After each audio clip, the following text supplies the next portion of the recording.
Página 21 da sua revista. Você que tem acompanhado, daqui a alguns domingos, nós já teremos outra revista, um outro assunto, outras 10 lições, que já estão preparadas aí para ser colocada no formato aí de revista. Alguém pode... Isso. Bem? Então, na aula 7, página 21, nós vamos falar sobre expulsando demônios. Expulsando demônios. Bem? Queridos, deixa eu iniciar falando o seguinte aqui.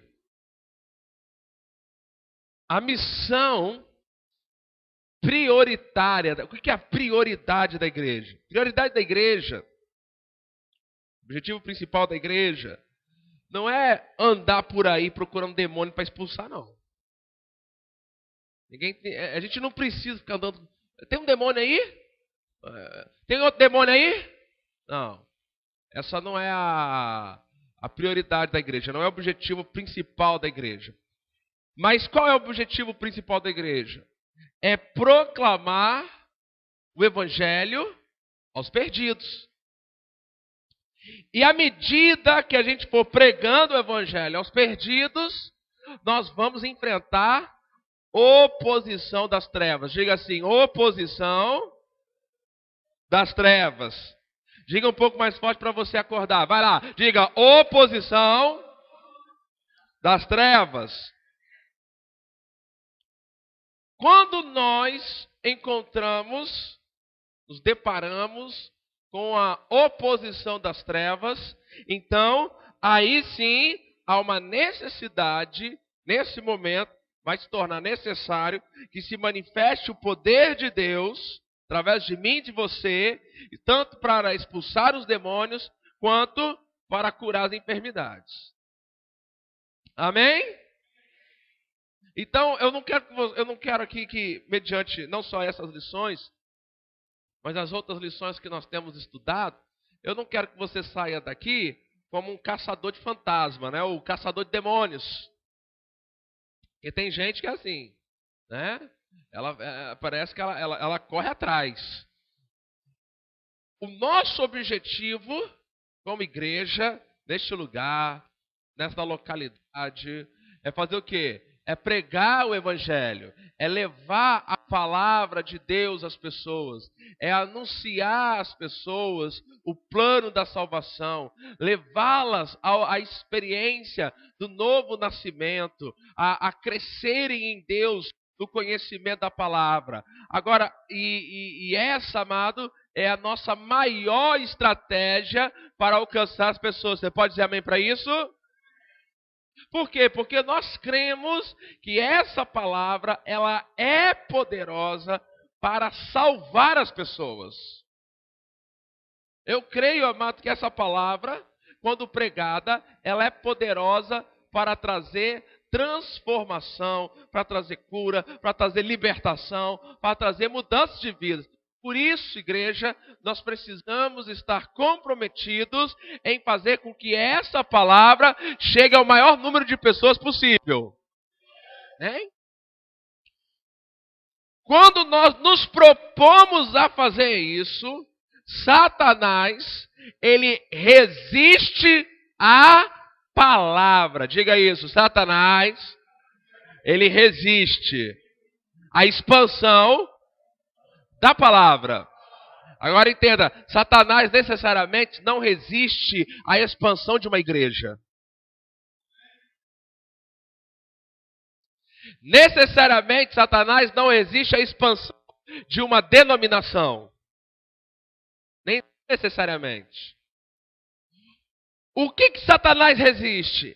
Ele resiste à realidade, ao fato de que esta palavra esteja chegando às pessoas. Ele não quer isso. Não quer. Ele não quer que as pessoas tenham um conhecimento da palavra. Por quê? Porque existe um princípio, que está lá em João capítulo 8, versículo 32. Conhecereis a...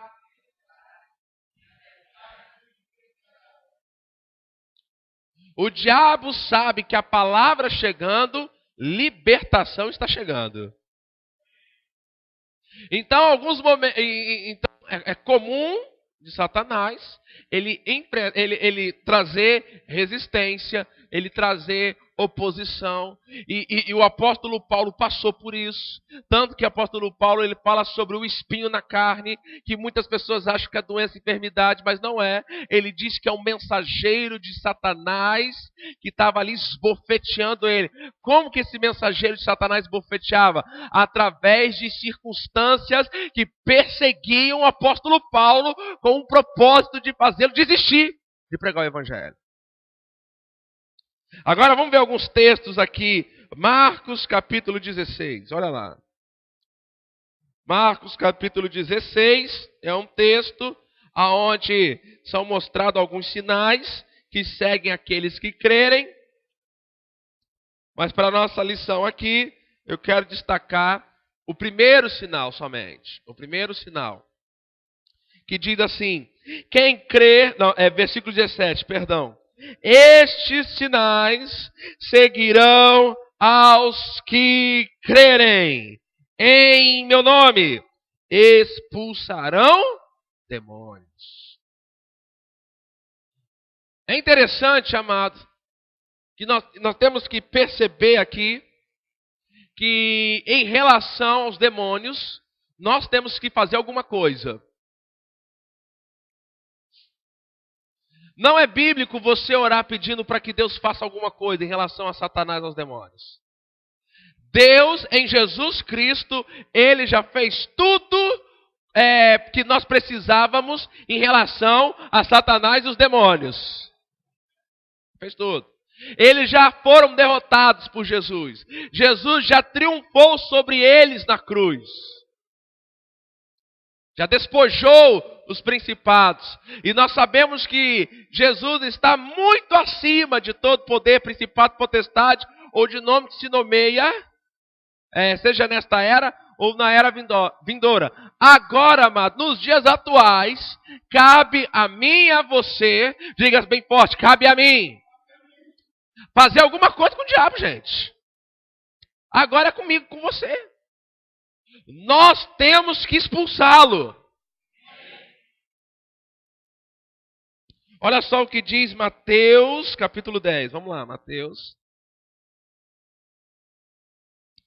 Capítulo 10, versículo 7 e o versículo 8. Jesus está orientando aos seus discípulos que quando eles entrassem nas cidades, o que eles deveriam fazer. Mateus, capítulo 10, versículo 7 e o versículo 8 diz assim, e indo, diga bem forte assim, e indo. Ó, veja aqui. E indo, lembra depois de Mateus capítulo 28, Jesus ressuscita e dá uma ordem para a igreja, ide. E agora aqui ele diz, e indo, olha só o que nós temos que fazer. E indo, primeiro, pregai. A pregação e o ensino da palavra tem que estar presente no nosso ato de ir. Eita. Por isso que eu falei que a missão principal da igreja não é expulsar demônios. É ir e pregar a palavra. E indo, dizendo, é chegado o reino dos céus. Diga bem forte assim, nós temos algo a dizer. Mais uma vez para reforçar isso em seu coração. Diga, nós temos algo a dizer. Agora, amados, uma vez que nós temos algo a dizer, o apóstolo Paulo ele vai dizer que o reino de Deus, né, ele não consiste em palavras de sabedoria humana, mas em demonstração de poder. Qual o poder que tem que ser demonstrado? Versículo 8. Qual é a primeira coisa que nós temos que fazer no versículo 8? Curar os enfermos. Uma vez que eu estou indo, eu vou me deparar com os enfermos e vou curá-los. Aí eu continuo indo.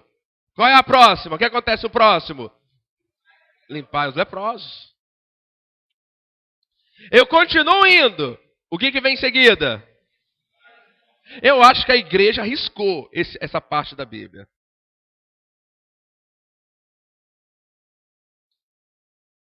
Qual foi a última pregação, o último ensino que você ouviu sobre ensinando a igreja a ressuscitar os mortos? Nós tiramos isso aqui da Bíblia. É como se não houvesse base bíblica para que a igreja moderna hoje ressuscitasse os mortos. Agora, você pode olhar para o seu irmão e falar assim: ainda é bíblico ressuscitar os mortos?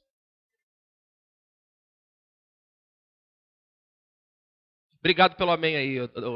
Alguém está crendo comigo?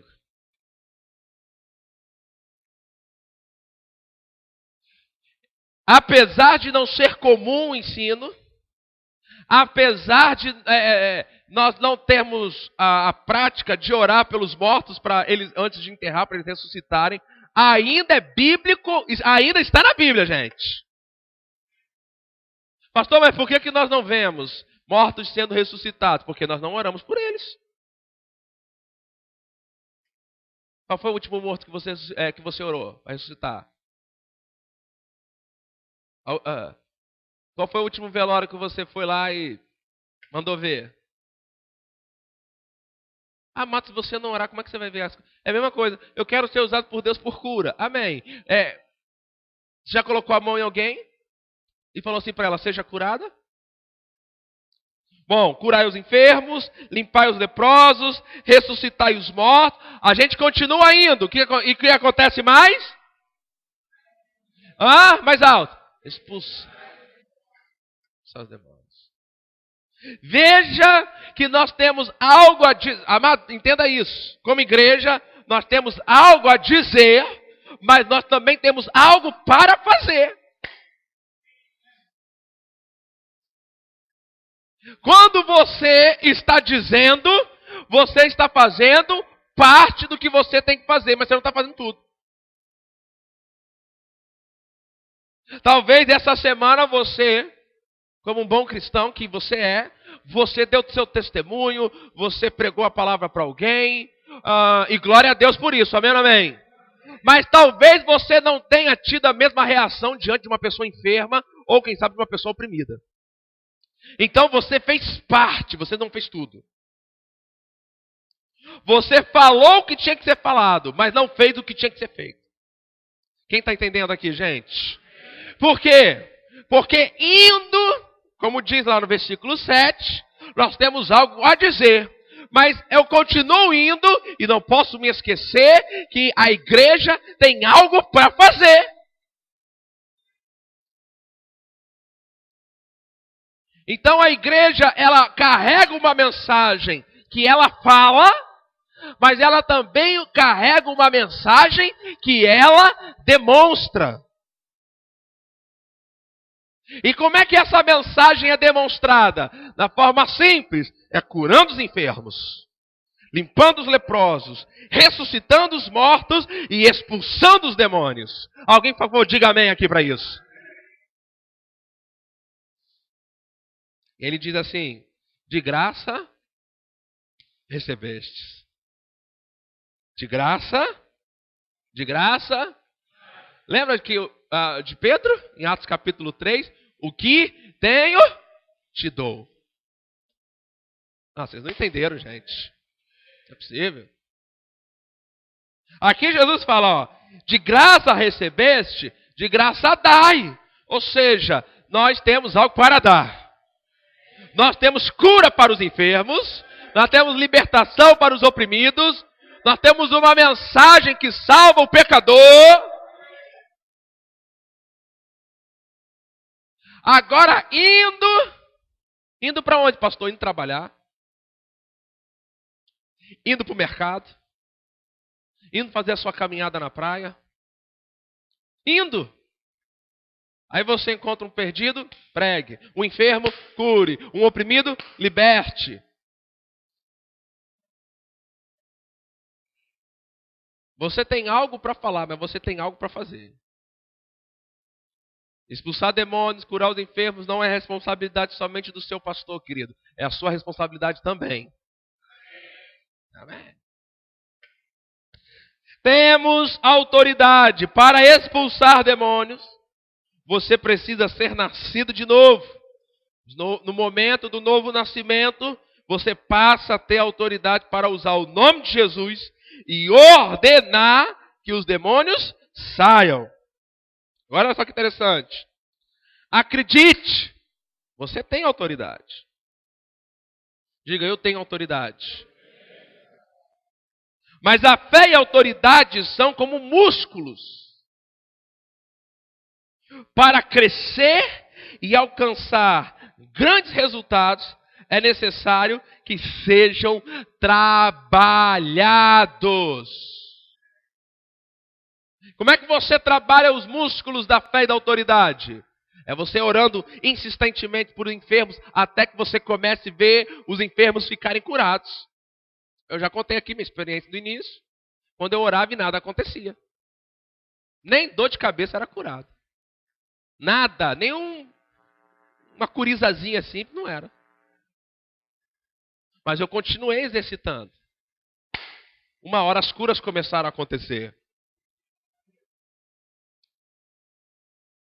Talvez você comece a orar e você não veja evidências de que algo está acontecendo. Mas se você continuar exercitando os músculos da fé, os músculos da autoridade espiritual, vai chegar aquele momento em que você vai ordenar, você vai comandar, e aí, querido, as coisas vão acontecer através de você. Agora vamos ver alguns textos que confirmam essa verdade. Está aí na sua revista, mas vamos verificar na Bíblia. Lucas capítulo 9, versículo 1. A igreja, amados, quando vocês procuram, ela precisa desenvolver essa consciência que ela tem autoridade. E de que ela pode se mover nessa autoridade. Nós temos tido testemunhos em nosso meio desse poder, gente. Temos tido muitos testemunhos nessa área. Pessoas sendo curadas. Semana passada vocês estavam aqui. Vocês viram pessoas sendo curadas. Temos testemunhos de pessoas sendo libertas. Essa semana, um irmão da igreja me procurou para me contar isso. Pastor, eu fui na casa de uma pessoa. Cheguei lá, a filha daquela pessoa estava lá, manifestada de demônio. E parecia assim... A menina ficava dura assim na cama, parecia até uma tábua. Assim. Ela estava manifestada. E eu perguntei, você fez o quê? A resposta, eu fui lá e expulsei.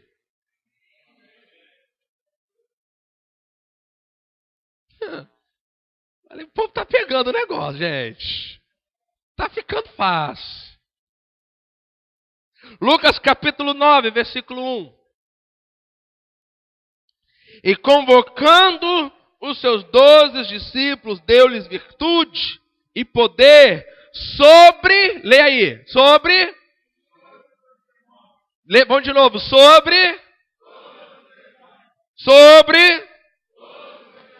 Por que eu estou destacando? Porque existe um movimento no Brasil de batalha espiritual e que eles afirmam que para você adquirir autoridade sobre alguma certa escala de demônios, você tem que fazer algumas coisas para conquistar isso. Mas a Bíblia diz que já nos foi dado virtude e poder sobre todos.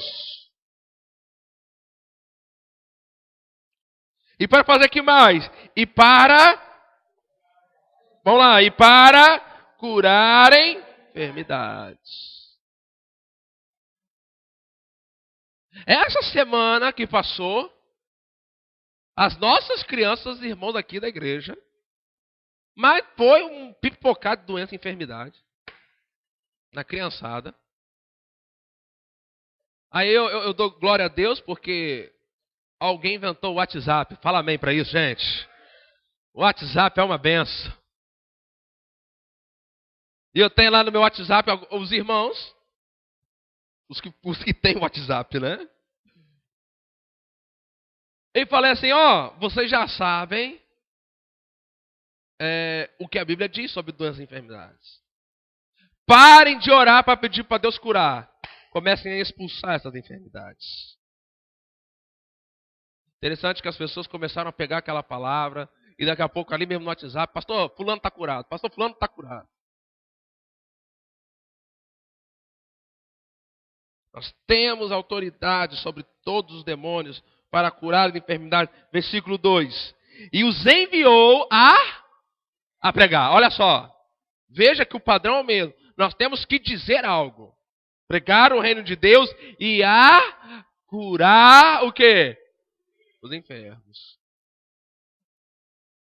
Diga bem forte. Eu tenho algo a dizer. Mas eu também tenho algo a fazer. Diga assim, eu posso fazer. Diga, eu tenho autoridade para fazer.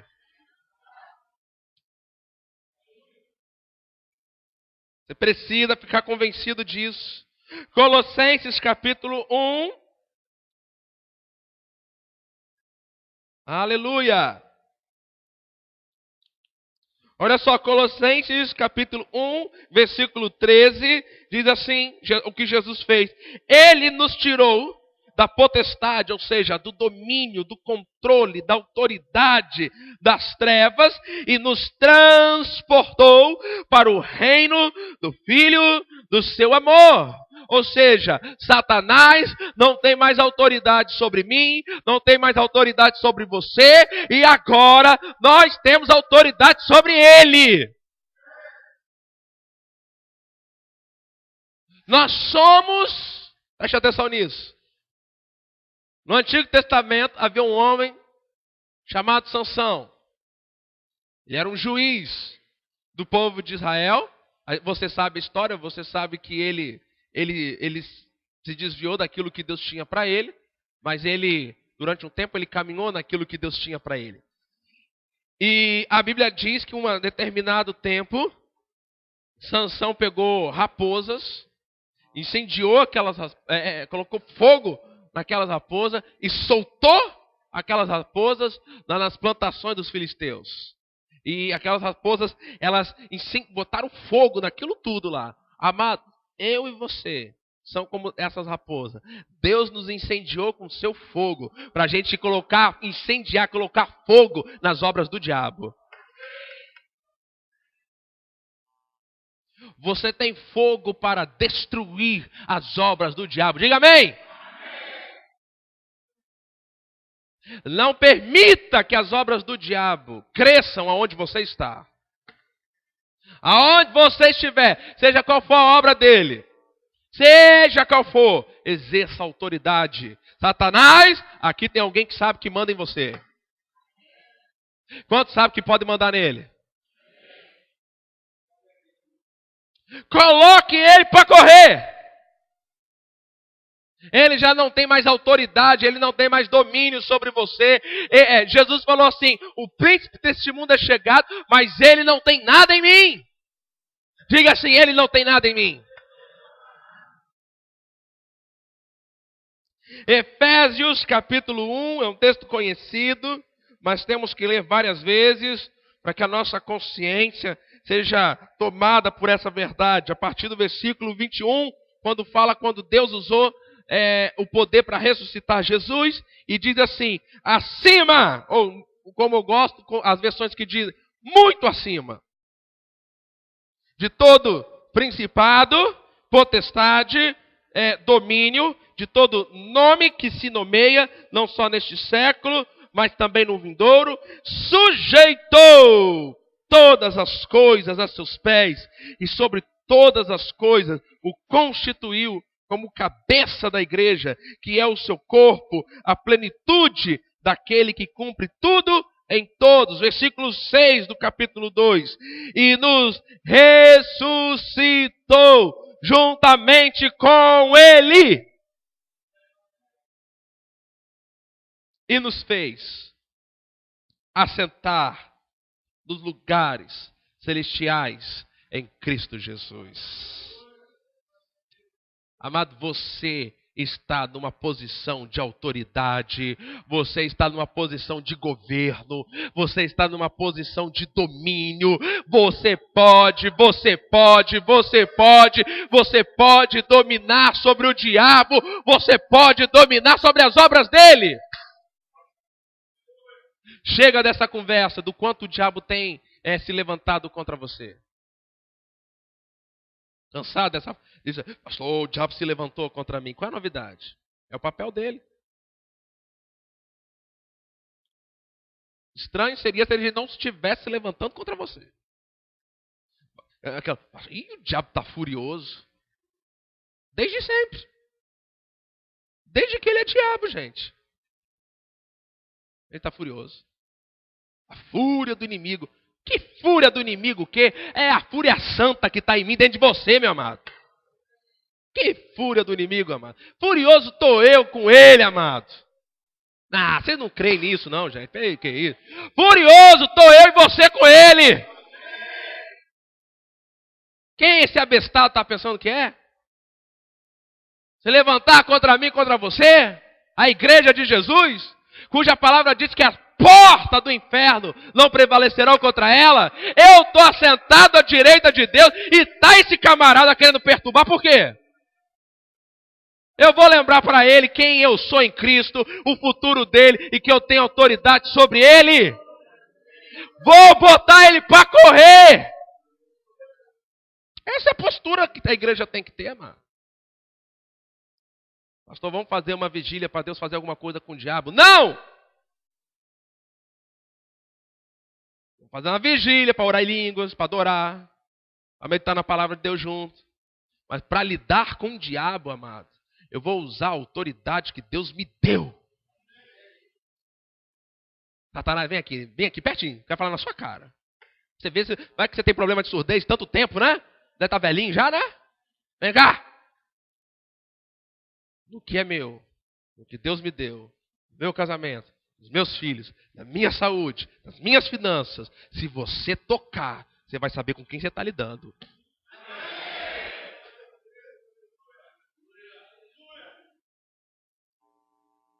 Pastor, cuidado. O diabo está ouvindo o que você está falando. Cuidado, você está atraindo coisa ruim para a sua vida. Eu estou falando para ele ouvir mesmo. Eu sei quem eu sou em Cristo. Eu sei dos meus direitos como filho de Deus.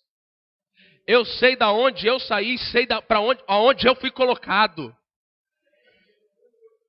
Amado, enquanto a sua mente não estiver renovada nisso, você vai ter problemas sérios com o diabo, porque ele vai conseguir dançar em cima de você. E ainda, como alguns fazem, porque o diabo ele dança torto à direito, e os crentes, por falta de conhecimento da palavra, eles digam assim, ainda falam assim, Deus sabe o que faz. Deus sempre pagando a conta, né? O diabo matando, roubando, destruindo. Aí o crente fala assim, Deus tem as formas misteriosas dele agir. Vai entender os planos de Deus. Não, meu irmão, fique firme, Deus tem um propósito. Porque em algum momento Deus mata, outros momentos Deus fere. Deus só cura quando é da vontade dele. Porque essa enfermidade tem um propósito. Meu Pai do céu, não dá mais para ouvir isso não. Quem já não consegue mais ouvir essas coisas? Não dá mais, gente. Temos autoridade. Mateus capítulo 16. Olha só o que diz ali. Eu já citei aqui, mas vamos ler. Mateus capítulo 16, versículo 18. Aleluia. Diz assim, pois também eu te digo que tu és Pedro, ou pedra, ou pedregulhos, ou pequenos fragmentos de pedra. Aí Jesus está usando aqui um trocadilho. Então ele fala, pois, Jesus falando, olha só, pois eu também te digo, olha como é que Jesus fez. Tu és pedra. E sobre esta esta pedra, que é Jesus, edificarei a minha igreja. E o resultado? E as portas do inferno não prevalecerão contra ela. Você percebe que em toda parte da Bíblia Deus fechou a porta? Fechou não? Está resolvida essa questão do diabo aí? Não, pastor, mas ele ainda está no mundo. Sim, ficará aqui até o milênio. Porém, nós temos autoridade sobre ele. Ele está, mas nós podemos limitar as suas obras. Como é que nós podemos limitar as obras do diabo? Continua lendo o versículo aí, versículo 19. Eu te darei as chaves do reino dos céus. Amado, se eu te der alguma coisa, depois daquele momento que eu te dei, aquele negócio passa a ser...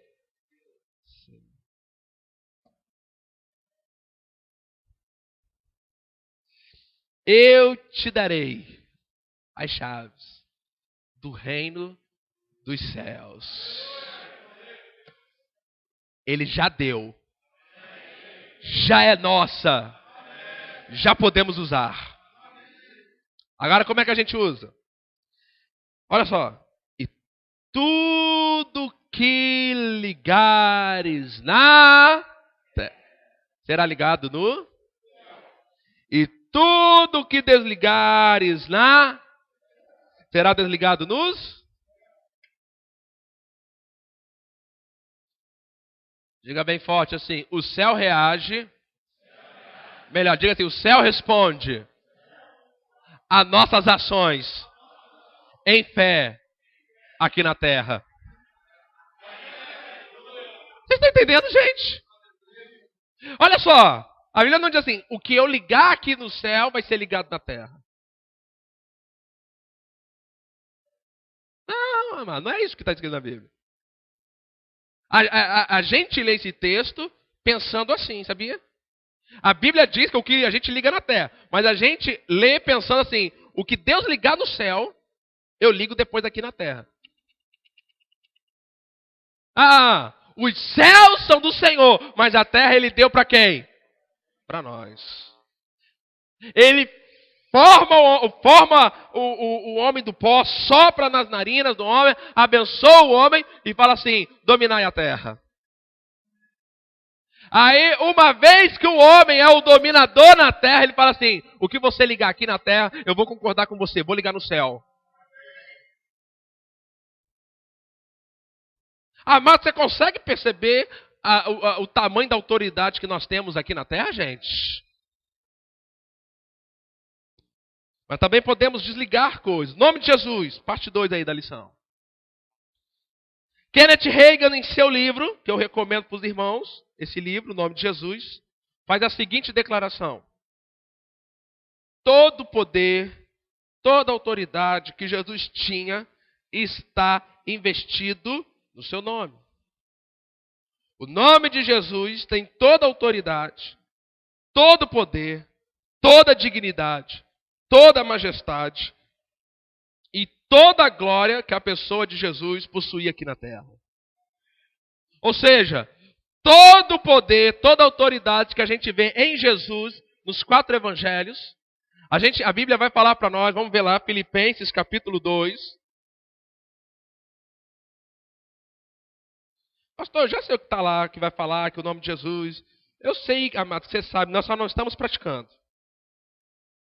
Enquanto nós não praticamos, nós temos que ler 10.000 vezes, se necessário for. Até que a gente ande nisso. Filipenses capítulo 2, vamos ler ali já o versículo 9. Olha só o que acontece ali. Pelo que também Deus o exaltou soberanamente e lhe deu. E lhe deu. E lhe deu um nome que está o quê? Que é sobre todo nome. Amado, tudo aqui na terra tem nome. Doença tem nome. Até os demônios têm nome. Problemas têm nome. Circunstâncias têm nome. Agora, a Bíblia diz que o nome de Jesus está acima, está sobre todo nome. Tudo que tem nome nessa terra, o nome de Jesus está acima. Versículo 10. Para que ao nome de Jesus se dobre.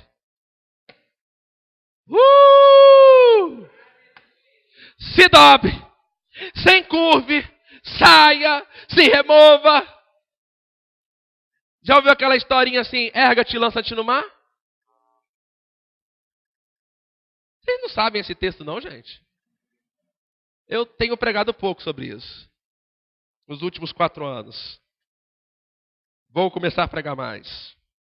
Para que ao nome de Jesus se dobre todo joelho dos que estão nos céus, na terra e debaixo da terra. Atos capítulo 16, vamos lá.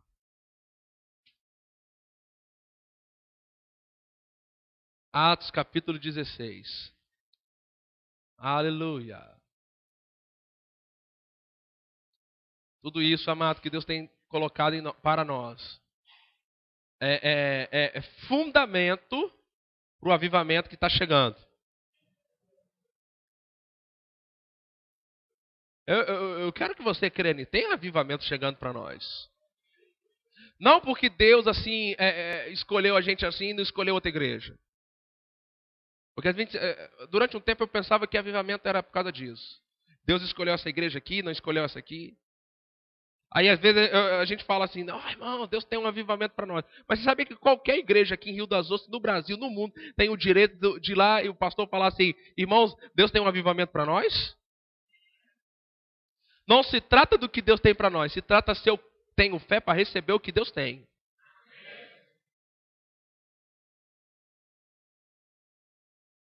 Por isso que nós temos ensinado fé, essas verdades, porque há um conceito que nós temos que aprender. Deixa eu fazer um aqui. A mulher do fluxo de sangue. Quantos sabem que não foi o poder de Jesus que curou ela? Talvez eu não coloquei bem a palavra. É que a cura dela não aconteceu por uma iniciativa de Jesus. Acho que foi melhor. Sabe o que aquela mulher fez? Ela puxou o poder de Deus para ela. A Bíblia diz que Jesus falou assim, eu senti, de mim saiu o poder. Você sabia que nós podemos puxar o poder de Deus para esse lugar aqui? Nós podemos puxar para cá manifestações de curas e de poder. Muitas salvações. Agora, sabe qual foi o segredo daquela mulher? Jesus falou assim para ela. Vai em paz. A fé dela deu conta do recado. Deus quer homens e mulheres que a fé deles dê conta do recado. Por isso que você está aqui, amado, aprendendo quase todo curso sobre fé. Ou algo relacionado a isso. Porque a nossa fé tem que dar conta do recado. De trazer um avivamento para este lugar. E deixa eu dizer para você, os anjos não vão fazer isso. Deus está contando comigo e com você. Aleluia. Atos capítulo 16. Vamos lá, vamos correndo. Eu quero chegar na parte 4 aí, o mais rápido possível. Eu quero destacar algumas coisas lá. Versículo 17. E esta, seguindo a Paulo e a nós, clamava dizendo, estes homens que nos anunciam o caminho da salvação são servos do Deus Altíssimo. Versículo 18. Isso ela fez por muitos dias. Mas Paulo perturbou-se, voltou-se e disse ao Espírito, em nome de Jesus, Espírito, se não for te incomodar muito, Espírito.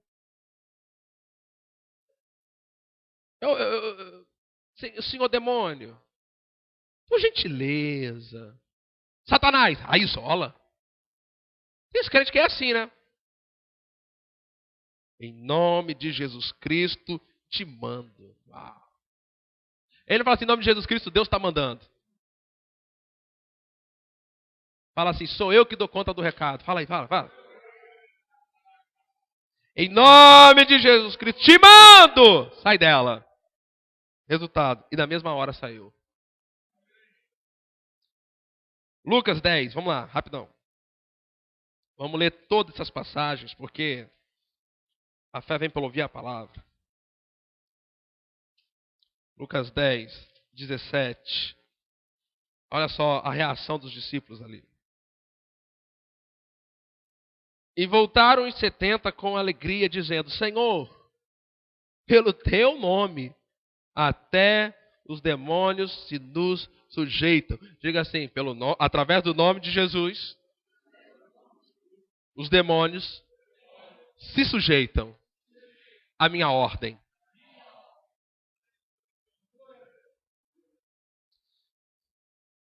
Parte 3, os demônios vão obedecer. Essa parte aqui é interessante. Vamos ler Marcos capítulo 1. Vamos ver ali Jesus expulsando demônio. Vamos ver o que acontece lá, povo de Deus. Versículo 23. Marcos capítulo 1, versículo 23. E estava na sinagoga deles um homem com um espírito imundo, o qual exclamou dizendo: a que temos contigo, Jesus Nazareno? Vieste destruir-nos? Bem sei quem és, o Santo de Deus. Versículo 25. E repreendeu Jesus? Repreendeu Jesus? Repreendeu Jesus? Aprenda algo aqui. Para com esse negócio. Satanás, eu te repreendo em nome de Jesus. Você não falou nada. Ele repreendeu de que forma? Dizendo alguma coisa. O que ele disse? Cala-te e sai dele. A repreensão foi essa. Não foi dizer, eu te repreendo. Vamos querer falar aí. Tá, e daí? Você me repreendeu daí. O que eu faço? É para sair? É para ficar quieto? É para fazer o quê? Dá um comando. Faça isso agora. Em nome de Jesus. Cala a boca e sai. Pronto. Você me mandou. Aquela história do pau mandado. É ele. Cala a boca e sai. Vamos ver? Versículo 26. Então o espírito imundo, primeira coisa que ele fez, agitando. Depois que ele fez? Clamando com... Pastor, o que é isso? Ele queria intimidar Jesus. Aí a pessoa fica assustada, com medo. É para te intimidar mesmo. Mas olha só. Ele agitou, ele gritou, ele esperneou, ele sacudiu. Mas no final, leia aí, o que aconteceu?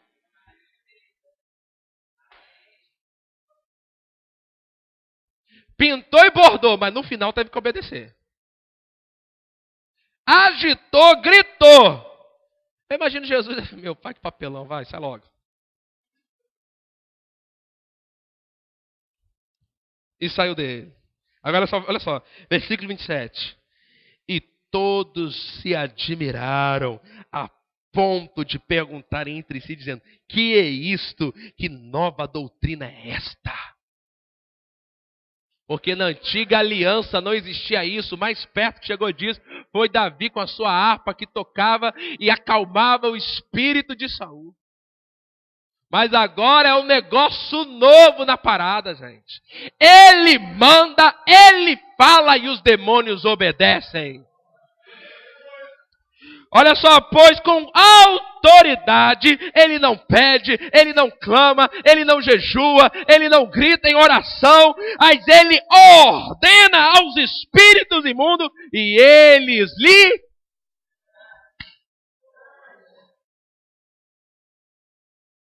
Aí, olha só o versículo 28. Logo correu sua fama por toda a província da Galileia.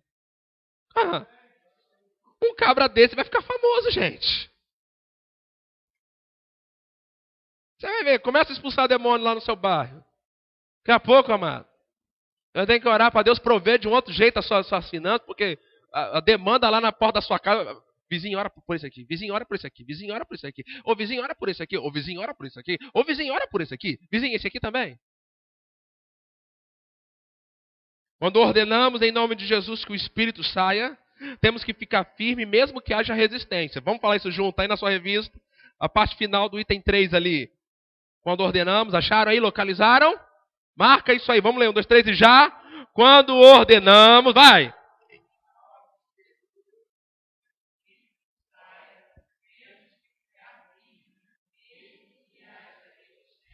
A gente faz assim.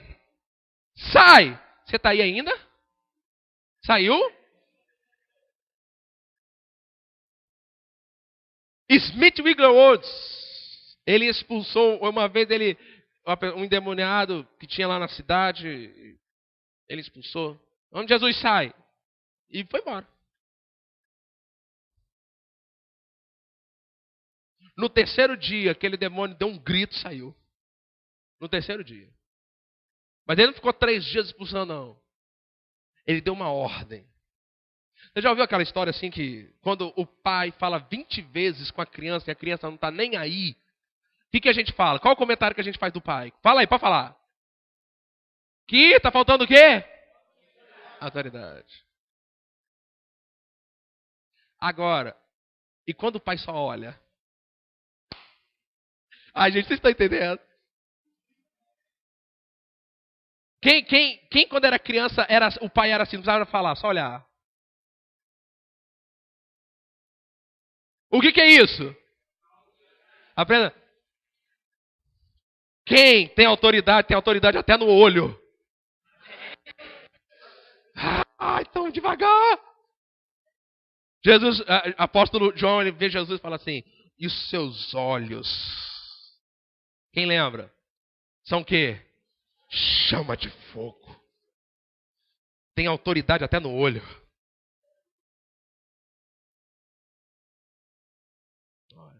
Eu lembro que era assim, minha mãe, 3 filhos, meu pai, pastor, sempre pregando. Ele não falava nada. Ele pregando no púlpito. Quando ele olhava para mim, eu já sabia. Botava os 3 aqui. Na frente, assim, os 3. Mas de vez em quando, sempre tem um que escapa, né? Ele estava pregando, de repente ele olhava. E pela quantidade de tempo que ele olhava, eu sabia tudo o que ele estava falando, gente. Era quase que assim, leitura de pensamento.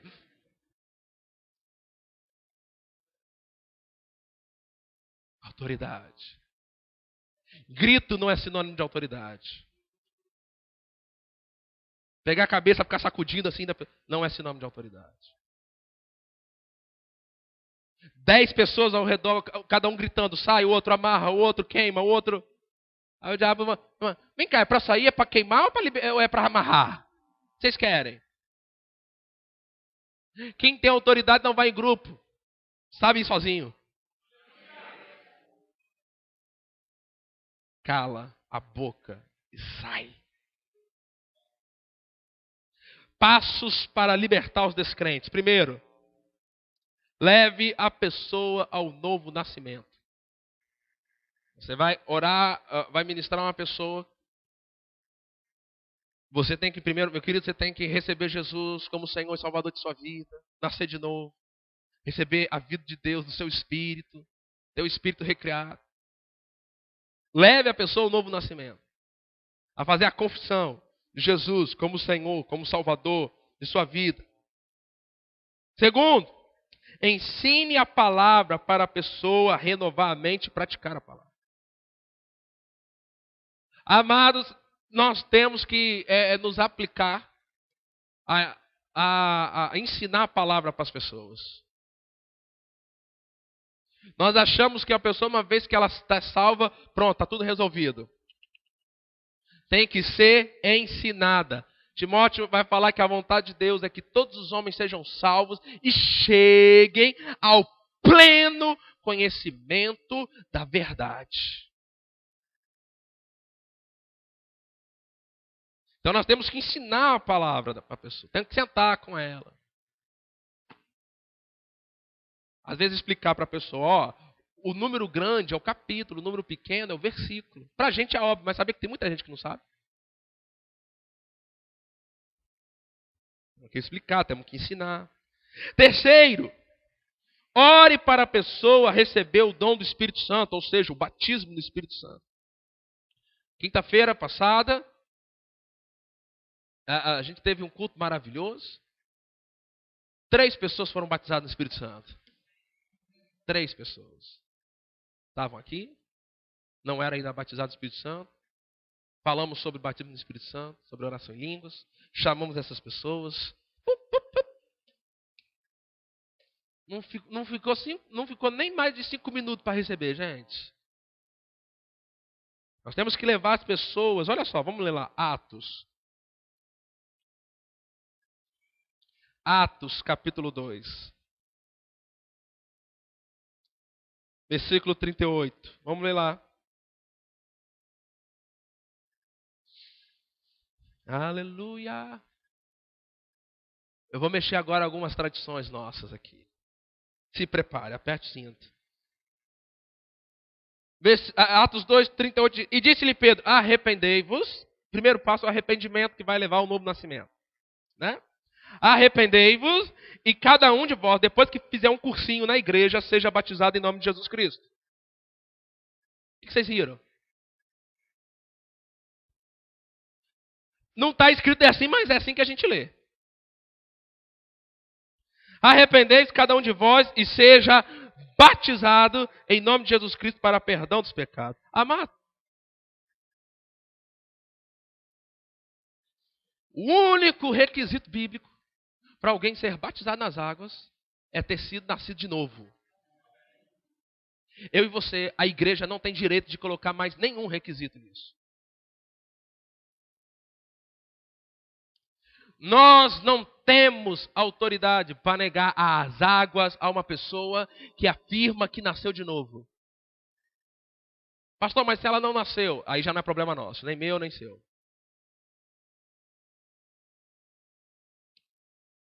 Arrependei-vos, é o primeiro passo. Depois, batizado em nome de Jesus Cristo, para o perdão do pecado. E depois, recebereis o dom do Espírito Santo. Então nós criamos algumas tradições na igreja. A pessoa se converte e às vezes a gente deixa levar, às vezes até anos para a pessoa ser batizada nas águas. Mas se você... Não é possível. Vamos comigo aqui, deixa marcado aí. Vamos lá em Atos capítulo 8, por favor.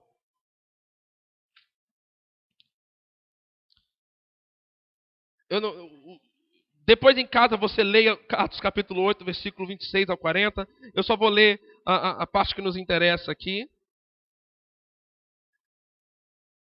Vamos ler a partir do versículo 35. Mas você conhece essa história, é uma história conhecida no nosso meio. Mas vamos ver o versículo 35, diz assim: Então Filipe, abrindo a boca, começando nessa escritura, lhes anunciou a Jesus. O que Filipe ensinou para aquele eunuco de Etíope? O que Filipe ensinou? Jesus. É tudo que uma pessoa precisa para nascer de novo e ser batizado nas águas. Tudo. Lhes anunciou Jesus. E indo eles, caminhando, chegaram ao pé de alguma água. Meu pai. E disse o eunuco: Eis aqui a água. Olha a pergunta. Que impede que eu seja batizado? Lê a pergunta de novo aí, gente. Vai lá, vocês já, vai. O que ele queria saber? Vem cá, eu creio em Jesus já. Tem mais algum impedimento? Olha só a resposta de Filipe, versículo 37. E diz Filipe: É o quê? Lícito. Se crês de todo o teu coração. Vocês estão entendendo onde eu estou querendo chegar nisso aqui, gente? Você sabe que a igreja moderna tem colocado um monte de barreira para a pessoa ser batizada nas águas? Mas a Bíblia diz, se você crer de todo o coração, já é lícito. Pastor, mas a pessoa não tem que saber, tem que ensinar. Agora vamos lá em Mateus capítulo 28. Vamos fazer do jeito certo. Você vai ver o que Filipe fez, está na Bíblia. Mateus capítulo 28, a partir do versículo 19.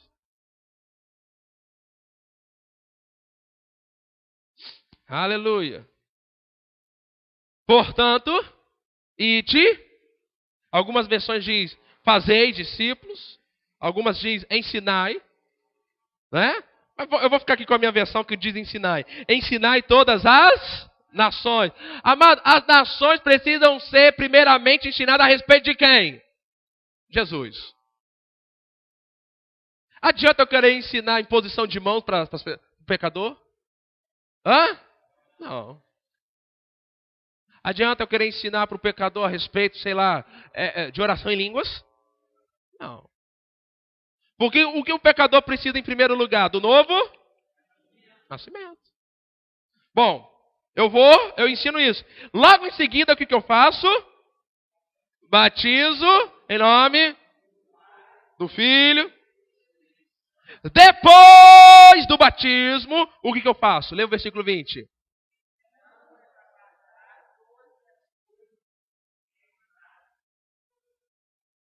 Quem entendeu? Quando é que eu ensino ela a guardar todas as coisas? Depois. Em primeiro eu ensino o quê? A respeito de quem? Ela nasce de novo, e aí eu faço o quê? E depois do batismo? O quê? Você pode dizer amém para isso? Quanto sabe que a igreja tem invertido isso daqui? Queremos ensinar todas as coisas, depois que ela sabe todas as coisas, depois que... nem a gente sabe, mas depois que ela sabe todas as coisas, que a vidinha dela está perfeitinha, igual a minha e a sua, aí agora pode batizar.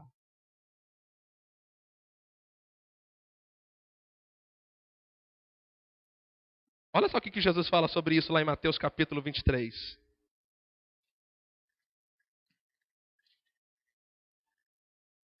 Aleluia.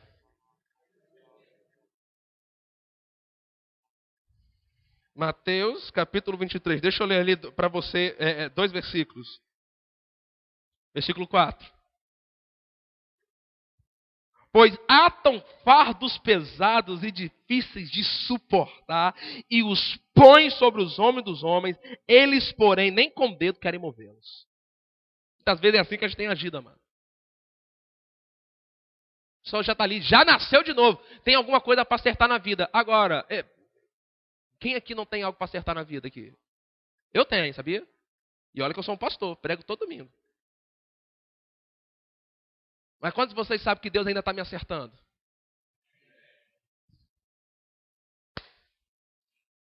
Quem aqui ainda está sendo acertado por Deus na sua alma em algumas coisas aí? E você foi batizado nas águas, seu?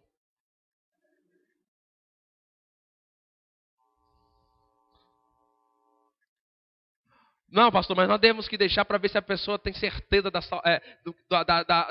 atitude dela de entregar a vida dela para Jesus. Amado, sabe por que a gente está tendo dúvidas se as pessoas estão se receberam Jesus? Porque nós reduzimos a pregação do Evangelho a aceitar Jesus. E Jesus lá pediu para alguém aceitar ele? Vocês estão lembrados do jovem rico? O que eu farei para ter a vida eterna? Se fosse eu e você, falava assim para ele, tem que aceitar Jesus. Jesus falou, guarda os mandamentos. Faz. Eu tenho guardado desde a minha juventude. Amado, eu e você, amado, a gente já tinha puxado esse rapaz para o de jovens, para a nossa igreja, para ser diácono, alguma coisa assim. Aí Jesus fala para ele, ainda te falta uma coisa. Jesus, você está perdendo a estratégia, Jesus. Jesus, você está fora da visão. A visão é ganhar. Ainda te falta uma coisa.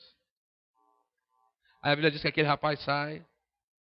Jesus fala assim, meu filho, você tem que me aceitar. Amado, deixa eu dizer para vocês aqui, preste atenção. Uma das coisas que eu tenho dificuldade de fazer apelo é por causa disso. Primeiro, as pessoas acham, porque levantaram a mão e vieram aqui na frente, isso é a garantia de que elas nasceram de novo.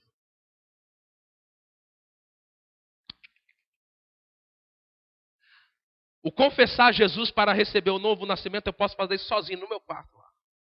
A confissão pública é o batismo nas águas.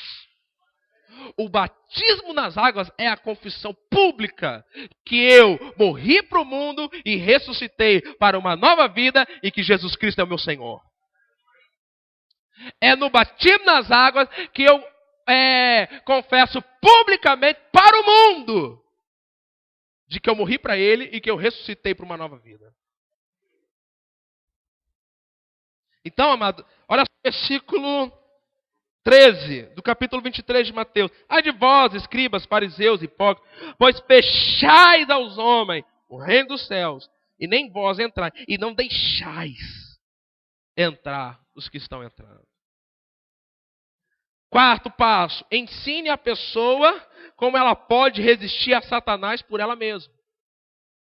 Eu quero destacar o por ela mesma. Os novos convertidos precisam ser ensinados quanto antes que eles não dependem de mim, de você. Eles precisam ser rapidamente ensinados que eles têm autoridade do nome de Jesus para resistir ao diabo e lidar com as obras de Satanás. Nós demoramos demais para ensinar isso para eles. Quinto, ensine a pessoa a andar em santidade. Sexto, leve aquela pessoa ao batismo nas águas. Olha só, vamos ver Colossenses 2. Amado, deixa eu dizer, enquanto você procura, eu percebo assim que o batismo nas águas ele foi reduzido a algo com pouco significado. Mas olha só o que diz Colossenses capítulo 2, o versículo 12. Sepultados com Ele no batismo. O momento, amado, que eu dou um testemunho de que o meu velho homem foi sepultado com Jesus é no momento do batismo nas águas. E que eu estou dizendo, o que eu estou fazendo aqui é uma representação visível de uma realidade que já é invisível na minha vida. Então nós temos que levar a pessoa ao batismo nas águas. E por último, congregar. Amado, a pessoa quando ela deixa de congregar, ela já começa a ficar amarrada. Ela já começa a ficar prisioneira.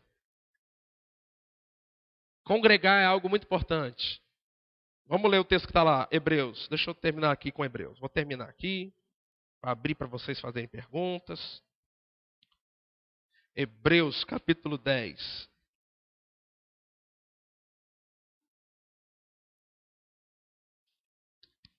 O versículo 25. Olha só o que diz ali. Sabe o que acontece, amado? Nós ganhamos as pessoas. Mas nós não estamos ajudando as pessoas. Porque o pecador, quando ele nasce de novo como um bebê espiritual. E então ele precisa de alguém com um pouco mais já de maturidade na caminhada com o Senhor, que possa passar para ela o ensino bíblico. Muitas vezes o que nós estamos chamados de discipulado, amado, as pessoas sentam lá uma com a outra e ficam lá conversando, contando os problemas. E não é isso não. É sentar e passar a palavra para ela. Passar a palavra para ela. Porque a palavra liberta, a palavra amadurece, a palavra vai fazer a pessoa crescer. A palavra vai ensinar ela a encontrar em Deus e na palavra a solução para os problemas dela. E da mesma forma como Deus usa a palavra para falar comigo e com você, vai usar a palavra para falar com aquela pessoa também, gente. Hebreus 10, versículo 25.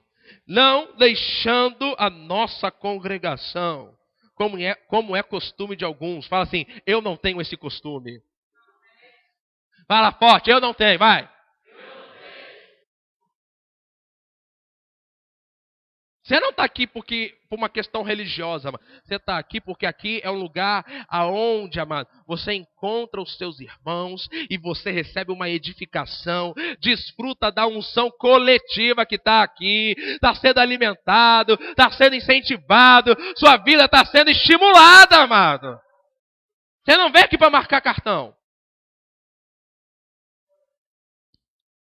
Não deixando a nossa congregação, como é costume de alguns. Antes, admoestando-nos uns aos outros. E tanto mais quanto vedes que vai se aproximando aquele dia. À medida em que a gente percebe que a volta de Jesus, o arrebatamento, essas coisas estão mais perto, nós deveríamos estar congregando mais. Você deveria estar fazendo um esforço maior de estar presente em todos os cultos, se possível. Eu ouvi uns murmúrios de amém, mas tudo bem. Você congregar, amado, vai manter a sua vida em segurança. Às vezes você pagar o preço de sair do seu trabalho cansado e vir aqui para um culto, vai valer a pena, amado, porque aqui às vezes Deus vai te falar com você, vai te dar uma direção, vai te fortalecer, um abraço do seu irmão, uma hora do louvor que a gente canta e somos renovados. Eu tenho que falar para o Ministério de Louvor, façam o melhor. Porque Deus está usando o louvor e a adoração no nosso meio para já afoguear o povo. Então não deixe de congregar. Você se afastar da sua igreja, dos cultos, você vai se tornar uma presa fácil para o diabo. Às vezes, amado, o diabo nos leva a acreditar. Que adianta você estar cansado, você está aborrecido, você está chateado, você não está nem com vontade, você vai lá, vai fazer o que lá? É hipocrisia, é religiosidade. Não. Ele sabe que se você chegar aqui para um culto, mesmo que você esteja assim, a palavra, a unção, o louvor, as orações vão impactar você e você vai sair daqui diferente. Ele não quer que você seja abençoado. Ele não quer que você desfrute do melhor de Deus. Amém?